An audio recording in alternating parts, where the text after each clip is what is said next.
So massive news out of Throne and Liberty. We had a recent Tico talk, and I'm gonna be honest, I heard some rumors, but I haven't watched it myself. So we're gonna check out Tico talk, see if there's a future for Throne and Liberty, and then after Tico talk, depending on if it's good or not, we're gonna check out a different video which I really like from one of my favorite Throne and Liberty content creators right now. So let's just jump into it and see what Tico has to say. Also, I can say Tico yaps, right? Because they even memed themselves. I don't know if you guys know, but there was a code that you could redeem in the game, which was Tico yaps 25 or something. I don't know if it still works, but try it out. But at least they're memeing or trying to meme on the game. What's up, gamers? Welcome back to Tico Talks Throne and Liberty. Okay. My name's Tico, and I'm the Globalization Design Manager at Amazon Games for Throne and Liberty. Let's jump into today's topics. Let's start by addressing performance improvements, which I know has been a concern for many of you. Performance? We've been implementing incremental changes over the past several weeks to boost overall game performance. I'm happy to share that on June 26th, we're rolling out one of our biggest optimization updates yet. Okay. I mean, let's be real. We're all still gonna play on low everything and view distance high, right? Which should Wait, this is PS5 though, console. Okay, W for console, I guess. Throughout the Talandre region. Okay, 2070. Yo, do we have any 2070s in the chat? Some guy was beaming earlier. He was like, I'm ready to play Chrono Odyssey on my 1080. This is just one step in our ongoing efforts, and performance optimization remains one of our team's top priorities throughout the summer. Oh, big FPS. Let's be real. Any large scale or bosses, that FPS is going down. But good, I mean, it's good. A little bit of optimization. Okay, we'll take it. Today, I want to give some focus and speak directly to our PvP community. We hear you, and we're actively developing Battlegrounds coming. More PvP options for you to enjoy the aspect of the game removing alliances you love most. While we're still finalizing details for several changes coming this summer, I can share some of our upcoming changes. He's sharing something. On June 26th, when the current arena season ends, we're launching a special one-month event featuring a 6v6 arena format. 6v6 arena format for 1 month.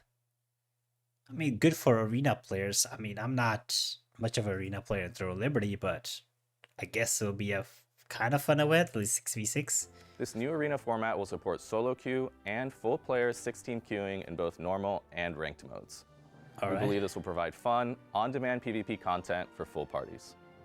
Similar to our existing arena format, team composition will be balanced with a limit of 1 wand and 1 SNS player per team. All right, that's good. We're also introducing another piece of content for our PvP enthusiasts. On June 26th, you'll face new challenges with the introduction of Ascended Arc Bosses, enhanced versions of Queen Bellandir and Tevent that will spawn. Okay, so not just recycling old content. Really? Upgraded Bellandir and Tevent? Twice weekly. These powerful bosses will drop special materials that will allow you to upgrade Tevent and Bellandir weapons. More upgrades on your Tevent and Bellandir. I mean, that's nice, but just recycling more content. I'm happy to share that these encounters, similar to our existing Arc Boss encounters, will have open world PvP versions. I know many guilds enjoy large-scale PvP content, so you'll now have 4 total open world Arc Boss fights per week to enjoy. All right, they're bringing back what they once removed. Open world PvP boss fights. So we're moving forward and going back again. But at least they learned that the new system, at least for the bosses, where you have to queue into different boss fights, is not working. Note that there will be a peace mode available. Finally, also... Oh no, they said peace mode will be available. Never mind. Everybody knows everybody's just gonna do the peace mode. On June 26th, we're implementing important balance adjustments to address the current meta. Since our last update, Are they nerfing? Observed the combat landscape shifting Spear? too heavily toward melee Dagger? and dagger play.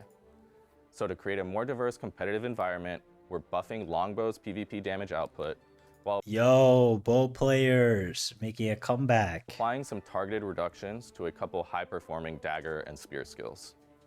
Dagger aim nerf. to create more viable options on the battlefield and encourage strategic. I've been saying this. I've been saying daggers are broken overall. Spear is obviously broken because we're watching the tournament, but dagger definitely. We'll continue monitoring combat data closely. This could be good. Further refinements as needed. About time. That covers our immediate PvP content changes, but we have much more planned, and I can't wait to share more about our summer plans next month. Seriously? 6v6? That's it? That's the Tico talk? No battlegrounds? Okay, I want to touch on our upcoming raid, which I'm so excited about. It launches raid. just over a week from now with global timing, so all TL players around the world can experience it for the first time together. World first race? Next week, Godspeed and I will return with a comprehensive raid deep dive video where we'll cover everything you need to know. We'll share insights from the developers behind the raid, including their inspiration, the lore, and dive into all the gameplay details. This includes how the raid functions, mechanical approaches, difficulty tiers, rewards, and of course, new raid gear. No, not gonna lie, this looks good. I definitely want to try to raid, but I'm gonna let's be real. Some guy is gonna find a 30-meter range bug where he can solo the raid himself. For now, I can tell you that the raid features 3 challenging bosses, and to enter on normal difficulty, you'll need a combat score of 5,000. 5K the same only. requirement as our latest co-op dungeon. Easy. I'm incredibly excited for you to experience this content, so be sure to tune in next week for the full breakdown. And now for our community question. If we could add another PvP mode, what would you most like to see? Really? Really, this is your question? I bet if I go in the comments, people are gonna spam battlegrounds. Where is battlegrounds? Let's test. For battlegrounds the entire time. This guy talked about T1 drops, bro. Never, that's not happening. Oh, can you guys see this? You guys probably can't, right? Battlegrounds. Always battlegrounds. Look at this. Battlegrounds. No shit. Now we watch Tico talk and disappointment. Nothing. We're getting a 6v6 arena mode and new PP features, which we don't know about, and they're recycling old content. But at least we're getting new raids, which is good. I was hoping for a little more, talk about the daily grind and the boring stuff, but the T1 drops, but nothing. Now we're gonna watch my favorite content creator in Throw Liberty, which is Polin Yasha. You guys should check him out. I'll put his link in the description below. But he's made also a video about unkept promises of Throw Liberty. So let's check it out. I've watched all developer streams and interviews, Korean and from Okay. Amazon. He watched all the developer streams from Korean and global. Bro, you need help. Like, what are you doing? Like, are you okay? Noted all the promises I made, but didn't manage to keep. From small ones as Also, this AI always is funny. changing a weapon to the big ones that got delayed 4 or 5 times. Oh, Battlegrounds. Currently, the most wanted thing by the community is Battlegrounds mode. But Yeah. not everyone knows that they promised proper Battlegrounds with MMR and matchmaking more than 8 months ago. But the only thing they 8 months ago, they did talk about Battlegrounds actually. And still no news. Still Tico says, I don't know. made is Wargames. Custom matches. I mean, No Wargames is good rewards, though, no MMR but it's or kind of matchmaking. boring We're after a while. purposefully introducing Wargames as a feature that does not currently provide rewards. With my engineering background, I'm a firm believer in iterative Okay, development, and that W you'll flex. never learn more than when your customer is using your product. So please, try out the feature and share your feedback. We We'll did. use that input to build an engaging, fully fledged PvP mode with integrated rewards. Now, we played a bunch of war games, and people do like war games. But for what he's saying is, if people play the new mode, they can use that to build a better or cooler mode, which never happened. Nice. Yeah, it's been 7 months, and we still don't have Battlegrounds. Although Wargames matchmaking was promised to release back in December. So if AJS can do it, then we're taking this matter into our own hands. If you are playing on Europe, we are with list of making custom Battlegrounds with lucent prizes. Last Oh, lucent prizes, community stuff. This is what, you know what? I respect the TNL community. They try. I mean, we have Pauline Yasha try to do these fun battleground modes. We have Blue doing his tournaments. I mean, the community is trying to keep the game alive. I mean, not getting much help from TNL, but Wargame, trying. we had 200 people, and this was incredibly fun. I'd say it's the most fun content in the game. Join the Discord in the description to learn more. Inter-server Siege was promised as early as March 7, 2024 to come out in June. 7 months later, they announced a roadmap that shows Inter-server Siege and Raid is not later than February. Almost 2 months later, they It's showed true. I did hear about the Inter-server Siege coming to February. Now, the first one happened very recently. So yeah, Oh, the another delays are roadmap. crazy. And now Inter-server siege is in March, and 12-man raid is in April. And in March, they showed another roadmap with 12-man raid in May. But in the end, Inter-server siege came out May 29th, and the raid will come out late June, which is a year later than their first promise.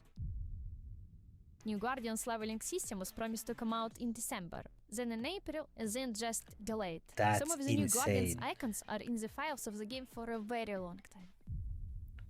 Dev says they are going to focus on GOG content, but since then, no new PvP content came out. Amazon promised to fight bots I mean, we have the new GVG boss content that nobody does or queues up for. and clear the leaderboards from trial Oh, exploits. that finally happened many months later. No, bots are still here. They actually cleared a lot of people, but it's nowhere near all of them. Spear was teased to come out in April 2024, but came out 8 months later in December. So I'm guessing we're getting Void Gauntlet, not Void Gauntlet, Gauntlet and Void, I don't remember, was it Gauntlets and some kind of orb thing, right? That's probably going to come out in 2027 at this point. Solo Dungeon was promised in February, but came out in March. Housing It's not is bad. set to be in the future, Oh yeah, housing. almost a year ago. Join the best community in Discord and join our UO Wargame. I totally forgot about housing. Definitely join up Pauline and Yasha. Check out this video. He makes really fun content, all that stuff. But overall, some good stuff there. I kind of want to talk about this, but now that the tournament is coming to an end, it seems like a lot of hardcore guilds are quitting, which could be really good for the casual player base. Maybe more fun and you know, more things that you guys can do, more bosses you guys can claim for the casual player base. Hopefully they remove alliances, hopefully they fix all the other stuff, but it doesn't seem like they're doing anything crazy with the game, but trying to like reuse all content, add some 6v6, but very little information regarding anything, to be honest. That was kind of disappointing. But hey, 6v6 arenas, guys. See you there. Bye bye.